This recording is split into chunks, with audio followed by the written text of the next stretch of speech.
Let's take a quick spin around the brand performance report. There are other reports similar in structure to the brand performance report.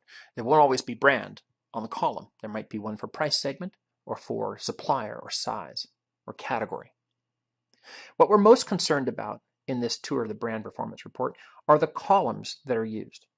So I'm going to give you a quick walkthrough of what these columns contain. The first thing I want to point out is that I'm going to click on this $current cell, and you can see the green box around it. That helps me to highlight for you which measure we're talking about. You can also use your arrow keys up and down to select different cells in the report. Sometimes that's very handy if you're giving a presentation and you want to make sure that your audience focuses against one particular cell. Just a nice little navigation trick. Okay, on to the report. Dollars current. It's important to note that all of the data in the table will respect what you have selected on the slicers. So for example, we've selected 4 weeks, we've selected California XAOC, we've selected wine-based cocktails. And there are many different measures in this report. We're going to walk through a handful of them, and we'll change the slicers as we go to illustrate how some of the metrics will shift. So dollars current, this is suggesting that Daly's cocktail for that geography and time period did $225,000. Dollar percent change versus year ago is down 44.6%. Brand share is 70.8%. It's important to note that in these reports, share is dynamic. So it's not brand share of all wine and spirits. It's brand share of what's selected by your pivots. So this is brand share of wine-based cocktails. So this $225,000 divided by 319,000 is the 70.8% brand share. If we were to change this to another type of report, say bourbon straight bonded, then the brands, of course, will change, the shares will change, but it's still dynamic. So this is saying that brand share for Jack Daniel's is 40.5% of bourbon straight bonded. Same time period, same geography.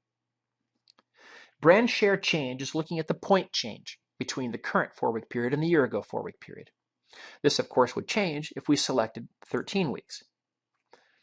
As we run the 13-week view, the brand share change would be the difference in share points between those two periods. So Jack Daniel's share of bourbon straight bonded in California XAOC declined by 3.2 share points.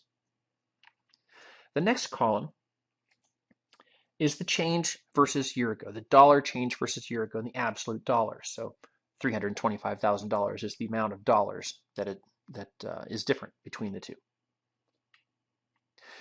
The next column is EQ units, equivalized units. We could use just regular units, but it's helpful to have EQ units so that you can understand the actual volume of product that's being moved. In this instance, we see 61,797 EQ units.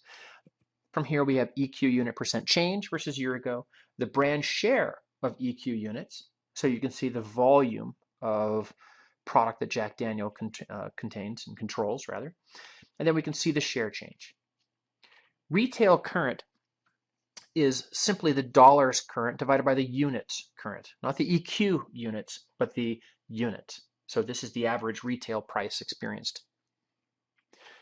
Retail change versus year ago is the absolute change. So we can see that the price has gone up by $1.99. And then we have a handful of promotional measures. So the first one is dollars of any promotion type, share of the total current dollars. This 49.3% is saying that Jack Daniel's, for this particular time period and geography, 49.3% of their dollars came with some type of promotional activity. And that percent, the dollars any promotion share of total changed by 4.6%. So it declined by 4.6% versus the year ago time period. We can see what the retail position was for the dollars done under any promotion and what the absolute change was in that retail position. Those are the elements of the brand performance report.